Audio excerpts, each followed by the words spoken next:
Hello, আসসালামু আলাইকুম। Welcome to search nest. So আজকে আমরা একটা লাচ্ছা সেমাই রেসিপি শেয়ার করব।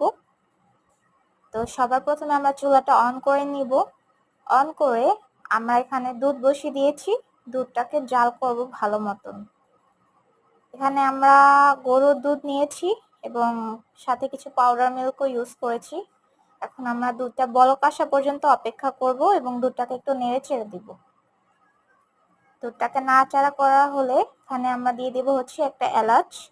এতে হচ্ছে ফ্লেভারটা ভালো হবে এবং আমরা 1 চিমটি লবণও দিব। তারপরে আমরা নাড়াচাড়া করতে থাকবো। আমাদের কিচেন থেকে অনেক সুন্দর একটা ভিউ। এরকম ভিউতে দাঁড়িয়ে রান্না করতে আরো অনেক বেশি ভালো লাগে। এখন আমরা নাড়াচাড়া করতেই থাকবো।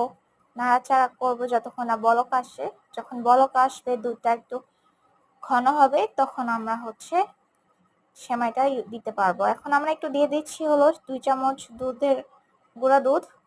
কারণ হচ্ছে গুঁড়া দুধটা দিলে টেস্টটা একটু ভালো হয়। অ্যান্ড এখন আমরা আরো একটু ওয়েট করছি, আরো কিছুক্ষণ নাড়াচাড়া করছি দুধটাকে। এবার আমরা এটাকে উঠিয়ে একটু সাইডে রেখে দিলাম। এখন আমাদের যা যা লাগবে সেমাই রান্না করতে সেগুলো আমরা এক সাইড করলাম। চুলায় একটা প্যান বসিয়ে দিলাম। এবার আমরা এই চুলার প্যানে দিব হচ্ছে ঘি দিয়ে দিব 2 চা চামচ। ঘি দিবেন আপনারা আপনাদের পরিমাণ মতো, যতটুকু প্রয়োজন হয়, এবং মিষ্টিটাও আপনাদের পরিমাণ মতোই দিবেন যতটুকু আপনারা খেতে চান। তো আমরা এখানে 2 চা চামচ ঘি দিয়ে দিলাম আর সামান্য কিছু অ্যাড করলাম ঘি প্রয়োজন অনুসারে। এখন সেমাইটা আমরা বানাবো। ঘিটা গরম হয়ে হালকা।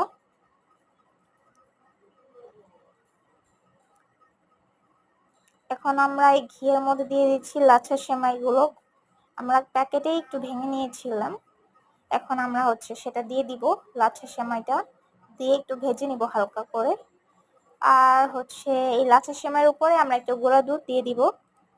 গুঁড়া দুধ দিয়ে আবার হচ্ছে নাড়াচাড়া করবো, এতে টেস্টটা